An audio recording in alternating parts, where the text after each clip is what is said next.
Hey guys, what's up? I'm Erin and welcome back to the channel. The US just hit its debt ceiling, but before we go into that, what exactly is the debt ceiling? The debt ceiling is the legal limit set by Congress on how much money America can borrow. Currently, that limit is set around $31.4 trillion. And if we look at our current debt level at the time of this recording, we see that we're pretty darn close to that. It's pretty well known that our nation spends more than they earn, and they have to borrow to make up the difference. And that's where the debt ceiling comes in. The debt ceiling is the limit to how much we can borrow. The problem is that limit historically hasn't been enough. So what happens at that point? Well, Congress has to step in, and they're the ones who can raise the debt ceiling. It's really up to Congress to raise the debt ceiling. Because if the debt ceiling isn't raised, the Treasury won't be able to pay all the US's debts in full and on time. And that's an issue. Just like on a personal level, if you don't pay your bills back in full and on time, your credit score takes a hit. It shows others that you might not be the most reliable person to lend money to. And that's really all lenders care about on a personal level or on a corporate level, that they're going to get their money back and they're going to get it back on time. The US is likewise rated as a lender. No, they don't have a FICO score, but they're given a letter grade like AAA or AA+. Those are essentially the highest ratings you can get. And just like having a great personal credit score entitles you to the very best interest rates, it does the same for the nation. It lowers the total cost of borrowing. Now, when it comes to the debt ceiling, you generally have two different arguments. You have those who say it's incredibly important, and if we're constantly raising it, it's leading to the government spending uncontrollably, driving our debt to new and higher levels, saying that having a debt ceiling helps our nation to run in a more balanced way. Others say that the debt ceiling doesn't really do anything and we should just get rid of it. But it is worth mentioning that the debt ceiling is kind of secondary to all of this. At its most basic level, the debt ceiling allows the Treasury Department to meet its current debt obligations.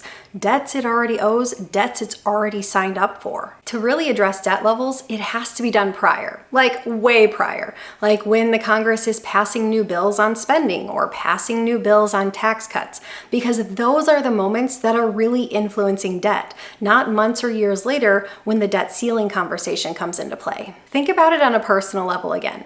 The problem doesn't start when the credit card bill arrives in the mail. The problem starts when you're out at the store swiping your credit card, knowing full well that that money is not in your account, thinking that there will be no consequences. It is important to mention that the Treasury is capable of taking what they call extraordinary measures to keep the US current on its debts. And that's exactly what they're doing right now. It's getting a little bit creative with accounting to keep the books balanced. Currently, these practices could allow the government to pay its obligations until June, after which the US would be in danger of defaulting on its debts. Now back to the most important question. How the heck does the debt ceiling affect me on a personal level, my money? Because honestly, that's what we all care about.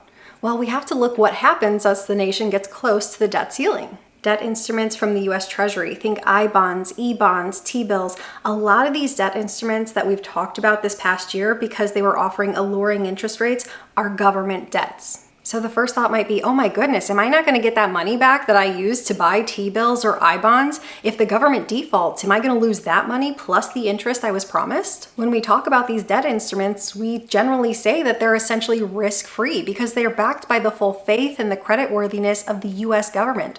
And the US government has a sterling reputation. It has never defaulted on its debts before. That's why we make these statements. And most experts will tell you that the US is very likely to take steps not to default on its debts and maintain that creditworthiness. But if politicians wait too long and drag their feet too much, it can cause some turmoil in the stock market, like what happened back in 2011 when the US again was facing a debt ceiling crisis and the politicians dragged their feet a little bit too long and it caused the stock market to drop 17%. Eventually, politicians did act. Importantly, the issue was eventually resolved, just like it is likely to be resolved today. And what if the situation isn't totally sidestepped? And what if a default happens? Well, no one really knows for sure because a default's never happened before, but experts suggest that it wouldn't be catastrophic because it's more politically driven rather than economically driven. Debt traditionally has to be paid back in the form in which it was borrowed, and the US most traditionally borrows in dollars. So if push comes to shove, the US can just print more dollars to handle its debt. Printing more dollars isn't without recourse either. As we've all seen this past year, printing more dollars leads to inflationary pressures. One of the biggest things we would have to worry about is market volatility, because the stock market doesn't like uncertainty, and this situation is causing uncertainty. If a default were to truly happen, that would ding the creditworthiness of the nation, and that would result in a higher cost of borrowing. And this would have a trickle-down effect. Think down to the personal level, like the cost of a mortgage or an auto loan, because the Fed sets the rates for the banks and the banks set the rate for you. If banks face higher costs of borrowing, so do you. It's also worth keeping in mind that government spending is huge within our economy,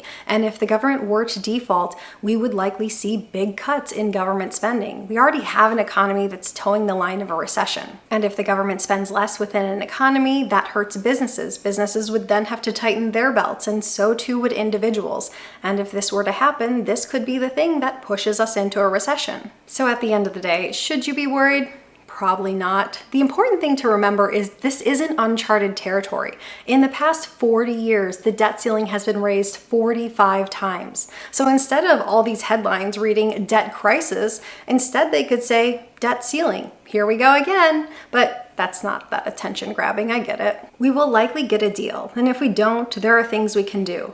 And even if we go into default, it'll be a technical, political default, not an economic one. Most macroeconomic events are well beyond your control. The news aims to and loves riling you up. But when it comes to your personal finances, control what you can. Control what's in your wheelhouse and don't give too much attention to the rest. If you continue doing all the things that are necessary for you to be successful on a personal level, like saving and investing for your future, or living within your means, or working on growing your career, you're likely gonna be just fine. What are your guys' thoughts on the debt ceiling? Leave it in a comment down below. I post new videos every single week. If you got anything at all out of this one, please give it a like. If you're new here, please consider subscribing, or if you know of someone who might get something out of this type of content, please consider sharing. I'll see you soon. Bye.